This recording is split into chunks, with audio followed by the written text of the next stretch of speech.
गुरुदेव को तप करने की क्या जरूरत थी? वो तो स्वयं अवतार लेकर दुनिया में आए। लेकिन तप कौन करता है? माता पिता तो जब पिछली अपने ससुराल में आती है माँ से बेटी, तो सारा कुछ लेकर आती है, बिस्तर, सोना, चांदी, मकान तक भी, गाड़ियां तक भी। फिर भी उसे आकर कमाना क्यों पड़ता है? फिर भी उसे धन की जरूरत क्यों पड़ती है? रोज के रूटीन में उसे धन की उपलब्धि चाहिए, क्यों चाहिए? विचार करके देखो कि जो लाए हैं ना वो तो दिनों में लुट जाएगा, आगे नहीं कुछ जोड़ेंगे तो आगे समय निर्वाह कैसे होगा? तो परमपिता परमात्मा स्वयं अवतार लेकर आते हैं, लेकिन वो भी अपनी जगत में जो उनकी शरण में आ जाते हैं उनके लिए घोर तप करके जो पूंजी जोड़ते हैं वो अपने दर पर आने वाली रूहों को देते हैं। तो इसलिए तप कर नकली वाले ने, तप कर नकली वाले ने दुनिया दे कर्म कमा छटिया, दुनिया दे कमा छटिया, दुनिया दे कर्म कमा छटिया, दे गाड़ी कमा छटिया, दुनिया दे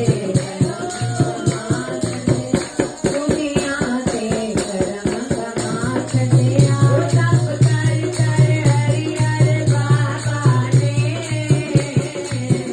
तप कर हरि वाले ने दुनिया दे कर्म कमा छटिया, दुनिया दे कर्म कमा छटिया। डर लाके सारी दुनिया दा,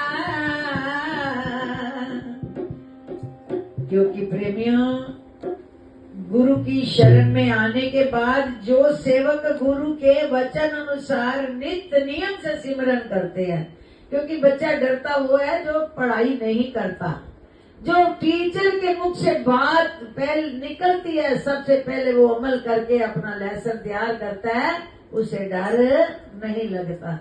और डर लाके सारी दुनिया दा इना अपना रंग चढ़ा छटिया, रंग चढ़ा छटिया, इना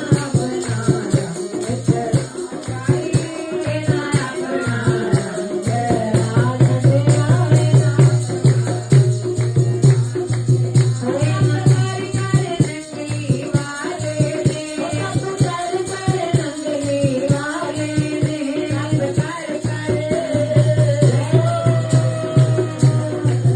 तप कर नंगली वाले ने दुनिया दे कर्म कमा छटिया, दुनिया दे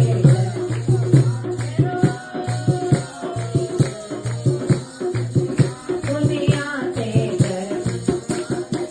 आप सोचोगे तप क्या होता है प्रेमियों? लेकिन जो करीब आ चुके हैं, जिन्होंने कभी श्री गुरु महाराज जी की जीवनी पढ़ी होगी नंगली भगवान की, तो वो जानते होंगे कि आगरा में एक खुदा छोटी सी गुफा खोदी थी। कब? जब उन्हें उनके परमहंस भगवान जी ने आज्ञा दी, क्योंकि प्रभु जानते थे कि समय जो कलयुग का है वो बहुत ही भयानक आ रहा है। तो उन्होंने क्या किया कि उन्होंने उस वक्त इस घोर कलयुग का वजन उठाने के लिए, जैसे जीव पाप भी करता है, सो झूठ बोलता है, मन में कुछ होता है, बाहर से कुछ होता है, फिर भी हम गुरु की शरण में आकर के कह देते हैं मुझे माफ कर दो। तो कहते हैं ये असूल है महापुरुषों का।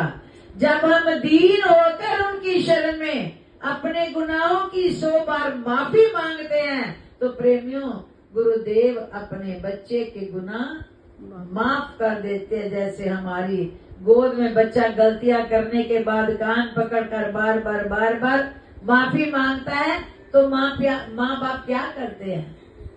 उनसे बर्दाश्त नहीं होता, मेरा बच्चा गुनाह करने के बाद भी झुक रहा है, माफी मांग रहा है, फिर उन्हें गले से लगाकर, ठीक इसी तरह गुरु महाराज जी उन प्रेमियों का भार कैसे कम किया जाए, उसके लिए उन्होंने 13 साल गुफा में बैठे। 13 साल प्रेमियों केवल नीम के पत्ते खाए। पहले कुछ वर्ष नीम खाई और जैसे बैठे बैठे सुरत इतनी ब्रह्मांड में पहुंच गई कि उसके बाद 10-12 साल तो शरीर का पता ही नहीं, मांस झड़ गया, हड्डियों में सुराख हो गए, धूल मिट्टी जम गई, पक्षियों ने घोंसले बना लिए शरीर पर और उन्हें कुछ पता नहीं। इतना घोर तप किया। आगरा में आज भी उस धरती पर जाओ और ध्यान में बैठो तो पूरी तरह रूबरू दीदार होता है। तो प्रेमियों इसीलिए कहा है, तप कर कर नंगली वाले ने दुनिया ते कर्म कमा छड़िया और रंग डारला के सारे दुनिया दे इना अपना रंग चढ़ा छड़िया। ए दाता बड़े दयालु ने हर एक ते दया ए कर दे ने, नजरा नल नजर मिला करके